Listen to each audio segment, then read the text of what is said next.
35వ రోజు మరో మలుపు. క్యాన్సర్ ఓడింది, జీవితం గెలిచింది. నా ఆత్మకథంటూ రమణి గారు ఈరోజు మనకి ఇన్నర్ బ్యూటీ నుంచి ఇంటర్నేషనల్ గ్లోరీ అంటూ చెప్తున్నారు. అంతరంగ సౌందర్యం వెలిగినప్పుడు అది ప్రపంచాన్ని ప్రభావితం చేసే గ్లోరీగా మారుతుంది. కోవిడ్ నిశ్శబ్దంలో మనం భక్తి, ప్రొఫెషనలిజం, సృజనాత్మకతతో ప్రపంచ తాకిన ప్రయాణం. మన అంతరాత్మ గొంతుగా మారిన వేళ, ప్రపంచం వినిపించక వేళ, ప్రపంచం ఆగినప్పుడు మన ఆత్మ నర్తిస్తుంది. గిన్నీస్ వరల్డ్ రికార్డ్ మేకప్ ఆర్టిస్ట్గా నేను కోవిడ్ సమయంలో ఆధ్యాత్మిక కార్యకలాపాల్లో పాల్గొనటం మాత్రమే కాకుండా నా వృత్తిపరమైన కార్యకలాపాల్లో కూడా పోటీ పరీక్షలు నిర్వహించటం, అలాగే నేను కూడా మిగతా పోటీ కార్యక్రమాల్లో పాల్గొనటం జరిగింది. మరీ ముఖ్యంగా 2020వ సంవత్సరం డిసెంబర్ 20వ తేదీన Brahmani events and exhibition private limited వాళ్ళు all India hair and beauty association AIHBA వారు కండక్ట్ చేసిన most uses in makeup hangout లో గిన్నీస్ వరల్డ్ రికార్డ్ 1146 పాల్గొన్న ఆ పోటీ పరీక్షలకు నేను కూడా హాజరు కావటం జరిగింది. ఆ పోటీల్లో Guinness world record holder certificate నాకు దక్కినందుకు నేను అత్యంత గర్వంగా ఫీల్ అవుతున్నాను. 2020వ సంవత్సరం మే నెల కోవిడ్ ఉధృతంగా ఉండే సమయంలో అందరూ ఇంట్లోనే ఉండటం, ప్రతి ఒక్కరూ కూడా ఇంట్లో నుంచి ఏదో ఒకటి చేయడం, అలాగే మేము కూడా జూమ్ అనే ఒక అద్భుతమైన మీడియం గురించి తెలుసుకొని దాని ద్వారా ధ్యానం క్లాసులు, యూట్యూబ్ ద్వారా అంతర్యానమే ఆత్మ సౌందర్యం ప్రపంచవ్యాప్తంగా ధ్యానం క్లాసులు పెట్టడం జరిగింది. గొప్ప గొప్ప మాస్టర్స్ క్లాసులు రాత్రి 9 గంటల నుండి 10:30 వరకు 41 రోజుల క్లాసుల్లో అద్భుతంగా అందరం కలుసుకోవటం జరిగేది. అలాగే ఇక ఉదయం 10 గంటలకు ఇంట్లో పనులన్నీ చేసుకుని ఉదయం 10 గంటల నుంచి రకరకాల పేర్లతో జ్ఞానాన్ని పంచటం, జ్ఞానాన్ని పొందటం, ఎన్నో ధ్యానం క్లాసులు కండక్ట్ చేయటం జరిగింది. అవి చాలా అద్భుతమైన రోజులని చెప్పవచ్చు. బాహ్యంగా చూడటానికి కోవిడ్ వల్ల అందరూ ఇళ్లల్లో ఉండిపోవలసి వచ్చింది. కానీ ఆ సమయం ఎంతో జ్ఞానాన్ని, ఆనందాన్ని ఇచ్చిందని చెప్పవచ్చు. అమెరికాలో సెయింట్ లూయిస్ గ్రూప్ వారికి ప్రతిరోజు ఇన్నర్ బ్యూటీ సెషన్స్ మరియు USA గ్రూప్ క్రియేట్ చేసి అందులో అక్కడ సాయంత్రం 6 గంటలకు ఒక గంట మెడిటేషన్ చేయించడం, అలాగే వైజాగ్లో జరిగిన త్యాగరాజ ఆరాధన ఉత్సవాల్లో పాప ఫ్రెండ్స్ అందరికీ కూడా త్యాగరాజ స్వామి 2 కీర్తనలు నేర్పించి ఆన్లైన్ పాడటం కూడా జరిగింది. 3 hours workshop saint Louis Telugu Sangham వారికి, డెన్వర్ వారికి, కోలో రోడ్ వారికి ఇన్నర్ బ్యూటీ ఆన్లైన్ వర్క్షాప్ లో 100 మందికి పైగా జాయిన్ అవ్వడం, అందులో కొందరు సాఫ్ట్వేర్ ఎంప్లాయీస్ కాకుండా స్కూల్, కాలేజీ చిల్డ్రన్ జాయిన్ అవ్వటం నాకు చాలా ప్రోత్సాహాన్ని ఇచ్చింది. అలాగే ప్రతిరోజు వాషింగ్టన్లో మా అమ్మాయి ఫ్రెండ్స్ అందరికీ ఏంజల్ గ్రూప్ క్రియేట్ చేసి ఎర్లీ మార్నింగ్ మెడిటేషన్ చేస్తూ నేను వెళ్ళిన 4 నెలల ధ్యానం, జ్ఞానం, ఎంజాయ్మెంట్ సరిపోయింది.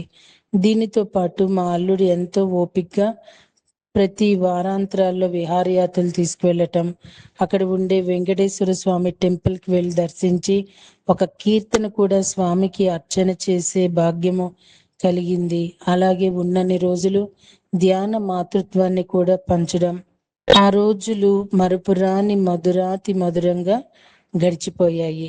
చివరికి మనవడిని, పాపని, అల్లుడిని వదల్లేక తిరుగు ప్రయాణం అయ్యాము. JCI Visakha Pleiadians charter president. నిజానికి చార్టర్ ప్రెసిడెంట్ లీడర్షిప్ యొక్క ప్రతిరూపం. సేవా దృక్పథం, ప్రతి మాటలో ప్రేరణ, ప్రతి పనిలో కృషి, టీం వర్క్, సమయాన్ పాలన, స్వప్నాలను నిజం చేసే నాయకత్వపు శిల్పి. ఈ క్వాలిటీస్ అన్ని పెంపొందించుకొని టీం వర్క్ చేయటమే చార్టర్ ప్రెసిడెంట్ లక్షణాలు. కోవిడ్ సమయంలో జూనియర్ ఛాంబర్ ఆఫ్ ఇంటర్నేషనల్లో విశాఖ ప్లీడియన్స్ ప్రెసిడెంట్గా నేను ఒక గ్రూప్ ఏర్పాటు చేశాము. ఆ గ్రూప్లో ఉన్న వాళ్ళందరూ నృత్యం, పాటలు, ఆటలు, వృత్తి విభాగాల్లో అత్యధికంగా ప్రతిభను చూపించే 25 ప్రతిభావంతుల్ని తీసుకోవటం జరిగింది.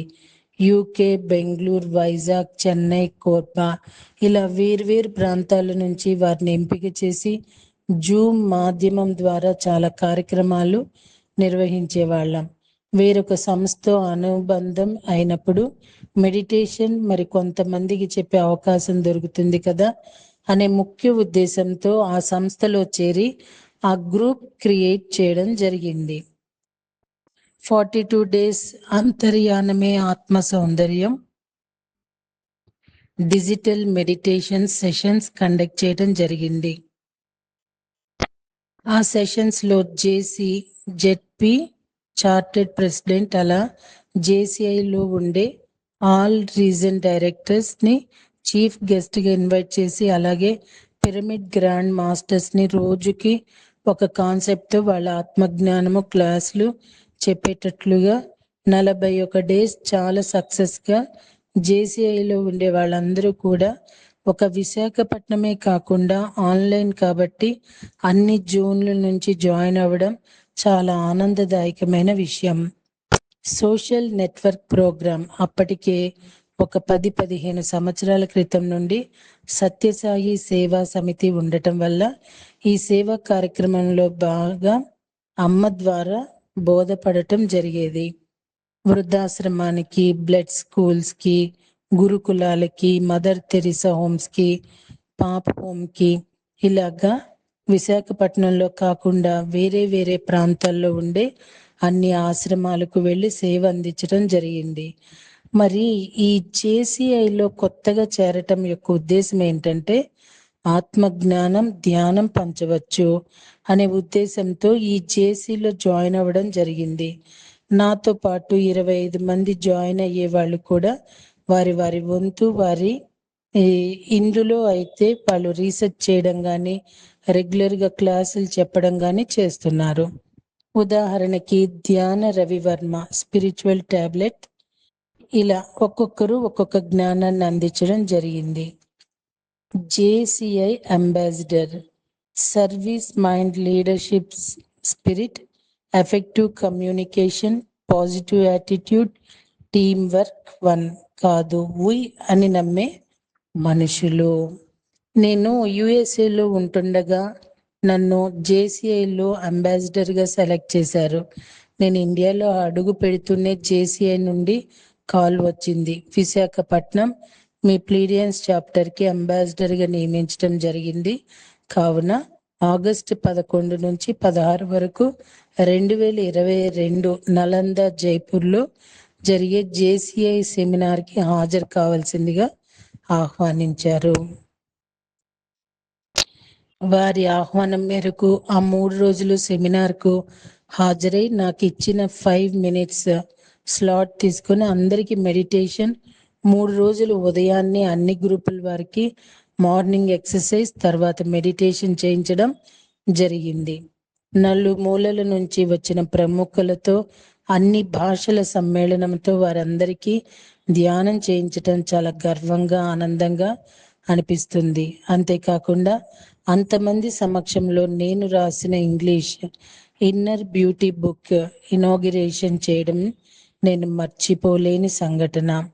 జేసీఐ జైపూర్ వారిచ్చిన ఆతిథ్యం, మార్నింగ్ నుండి ఈవినింగ్ వరకు చక్కటి క్లాసెస్, ఈవినింగ్ కల్చర్ యాక్టివిటీస్.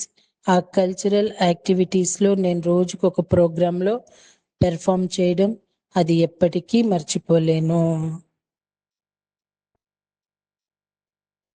విప్టా నుంచి ఘన సత్కారం, ఆత్మ సౌందర్యానికి సన్మానం. 2022 జూన్ 26 ఇంటర్నేషనల్ బ్యూటీషియన్ డే. రోజు బ్యూటీషియన్స్ అందరి చేతుల మీదుగా బాహ్య అందానికి మెరుగుపరిచే నా ప్రయాణంలో ఆత్మ సౌందర్యం అనే కొత్త దారిని కనుగొన్నందుకు నా సహచరుల నుంచి అంటే విశాఖ బ్యూటీ థెరపిస్ట్ అసోసియేషన్ పొందిన సన్మానం చాలా గొప్ప విషయం. అందరూ ఒకే వృత్తిలో ఉంటూ మా వృత్తిలోనే నేను ఆత్మ సౌందర్యం మీద ప్రయోగాలు చేయటం వల్ల వారు దాన్ని గుర్తించి నా తోటి బ్యూటీషియన్స్ అందరూ నాకు ఘన సత్కారం చేయడం నా హృదయాన్ని హర్షంతో నింపింది. రేపు గురు కృప యాత్ర అంటూ చెప్తున్నారు, తెలుసుకుందామా అండి? Thank you.